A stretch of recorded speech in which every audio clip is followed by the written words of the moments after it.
आज के वीडियो का हमारा टॉपिक होने वाला है internal structure of kidney.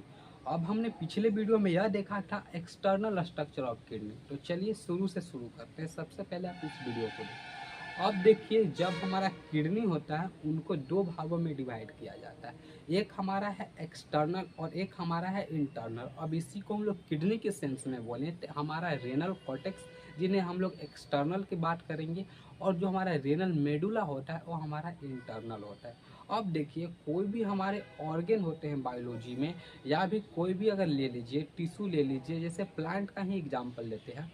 Plant cell में जो होते हैं हमारे सेल वाल पाए जाते हैं, और वो क्यों पाए जाते हैं? वो आउटर एनवायरनमेंट से प्रोटेक्शन के लिए पाए जाते हैं। उसी प्रकार से जो हमारे किडनी में कॉर्टेक्स पाए जाते हैं, वो क्या करते हैं, हमारे जो किडनी के बाहर इन्वायरमेंट प्रेजेंट है उनसे बचाने का काम करता है। ये हमारा हो गया रेनल कॉर्टेक्स। मैंने आपको बताया था कि जो रेनल है यहाँ पर और नेफ्रॉन, दो ऐसे वर्ड है जो किडनी के लिए यूज किए जाते हैं, बार बार यूज किए जाते हैं। आप एक कन्फ्यूज नहीं होइएगा। अब दूसरी तरफ मैं बात करूँ रेनल मेडुला की, मैं बात करूँ तो देखिए, ये जो हमारा होता है एक किडनी के इंटीरियर पार्ट को डिनोट करता है। अब किडनी के इंटीरियर पार्ट में बहुत सारे ऑर्गेनल्स आ जाते हैं, कह लीजिए ऑर्गन आ जाते हैं। अब देखिए, ये क्या करते हैं कि ये हमारे बहुत ही यूरिन फॉर्मेशन में काम करते हैं, और साथ ही साथ मैंने आपको प्रोसेस बताया था। ओस्मो रेगुलेशन की बात कर लीजिए, हेमोस्टेटिक्स की बात कर लीजिए, एरेथियोप्रोटिटिस की बात कर लीजिए, या हार्मोन फॉर्मेशन की बात कर लीजिए, या ब्लड का फॉर्मेशन की बात कर लीजिए। इन बहुत सारे फंक्शन में ये परफॉर्म करने का काम करता है। अब देखिए, हम तो एक ऐसे नहीं समझा सकते हैं कि जो हमारा मेडुला है वो क्या करता है, पूरे इंटरनल जो हमारे ऑर्गेनल्स पाए जाते हैं उनको कंट्रोल करने का काम करता है और प्रोटेक्शन का भी काम करता है। ठीक है, उसके अगर और अंदर जाएं तो आप फिगर में देख रहे होंगे कि हमारा पैरामिड लाइक कुछ स्ट्रक्चर आपको दिख रहा होगा। जनरली वो पैरामिड 3D को शो करता है। अगर वही 2D में आ जाए तो वो रेक्टेंगुलर फिगर आपको नजर आ रहा होगा। उसको हम लोग रेनल पैरामिड के नाम से जानते हैं। ये हमारा यूरिन फॉर्मेशन का एक बहुत ही इम्पोर्टेंट ऑर्गेनेल्स है। अब देखिए, ये हमारा हो गया। अब उसके बीच में आप लोग देख रहे होंगे हल्का हल्का सा गैप होगा। अब गैप, उसी को जनरली हम लोग रेनल कॉलम के नाम से जाने जाते हैं। अब एक गैप होता क्यों है? अब देखिए, किसी भी सेल या किसी भी टिश्यू या किसी भी चीज़ में बायो में अगर गैप है तो वहाँ पर सीधी सी बात है, वहाँ पर कुछ ना कुछ एक्सचेंज हो रहा है। बायो का कुछ इस फार्मूलाज है, समझ लीजिए कि हमने फिजिक्स में पढ़ा, मैथ में पढ़ा, लेकिन बायो का भी कुछ कलम। जहाँ पर भी आपको कुछ गैप नज़र आ रहा होगा, समझ लीजिए कि वहाँ पर ट्रांसपोर्टेशन, एक्सटेंशन ये हो रहा ही होगा। अब देखिए, यहाँ पर भी यही होगा।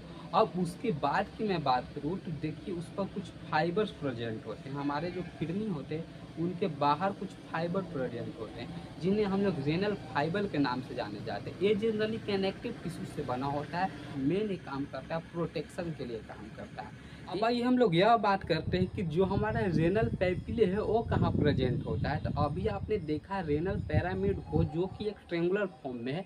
अब उसी को ध्यान से देखिए, कुछ इस प्रकार से आपको नज़र तो आ रहे होंगे, लेकिन इसके जो एक टिप्स है, यहाँ पर कुछ फनल लाइक स्ट्रक्चर होते हैं। मीन्स जो हमारे टिप्पा को आपने देखा होगा, जो ऊपर का वॉल्यूम होता है कुछ ह्यूज होता है, लेकिन जैसे ही नीचे आता है फिंगर लाइक प्रोजेक्शन में चेंज हो जाता है उसका डायरेक्शन, या कह लीजिए कि वॉल्यूम का शेप। अब देखिए, यहाँ पर क्या होता है कि जो हमारा पिरामिड में फनल लाइक स्ट्रक्चर पाए जाते हैं, जनरली उसी रीजन को हम लोग रेनल पैपिले के नाम से जानते हैं।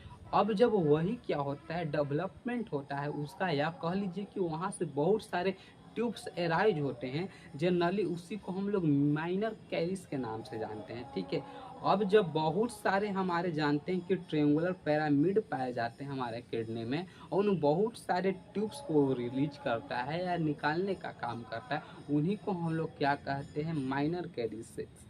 अब जब ये आपस में मिलते हैं तो मेजर कैरिसेस का निर्माण करते हैं। अब जब वो सभी आपस में मिलकर फंक्शन को परफॉर्म करते हैं तो एक ह्यूज ट्यूब बनता है, जिन्हें हम लोग यूरेटर के नाम से जानते हैं। आप लोग बहुत अच्छे से जानते होंगे यूरेटर। हमारे किडनी में दो यूरेटर होते हैं, आप लोग यह भी जानते हैं। ठीक है। अब देखिए ये जो होता है, इस पूरे रीजन को हम लोग जनरली हम लोग रेनल पेल्विक के नाम से जाने जाते हैं। पेल्विक मीन्स होता ही है ह्यूज। अब जहाँ भी पेल्विक यूज किया जाए, अब देखिए मैं आपको बताना चाहता हूँ कि कुछ बायो के ऐसे वर्ड होते हैं जिनके आप उन्हें पहचान कर भी उनका पूरा स्टडी, उसका फंक्शन लिख सकते हैं। जैसे पेल्विक की बात होता है, पेल्विक जो होता है हमारा कोई भी जगह ऐसा होता है जहाँ खाली होता है या ह्यूज होता है, उसी के लिए हम लोग पेल्विक यूज करते हैं। ये हमारे किडनी में हो गए, तो यहाँ पर भी जो जगह है इतना ह्यूज स्टेज, इसी को हम लोग रीनल पेल्विक के नाम से जानते हैं। तो देखिए इन दो वीडियो मैंने बनाया, इंटरनल और एक्सटर्नल स्ट्रक्चर। इसके बनाने के पीछे से मुझे कोई फ़ायदा होने वाला है नहीं, लेकिन इन्हें रिलेट करने के लिए मैंने बनाया है। देखिए अगर आने वाले वीडियो में मैं यह बताने वाला हूँ कि हमारे किस तरह से किडनी बनता है, और किस तरह से हमारा यूरिन का फॉर्मेशन होता है, और किस तरह से यूरिन का फिल्ट्रेशन होता है। इन सभी को बताने से पहले मैं इन चीज़ों की इसलिए बताया कि जब मैं उसमें फंक्शन को बताऊं तो आप रिलेट कर सके। ऑर्गेनल्स बताऊं, कुछ ऑर्गेन बोलूं तो आप उसको ये नहीं लगे कि मैं ये कभी देखा ही नहीं हूँ या कभी सुना ही नहीं हूँ। तो मिलते हैं नेक्स्ट वीडियो में, तब तक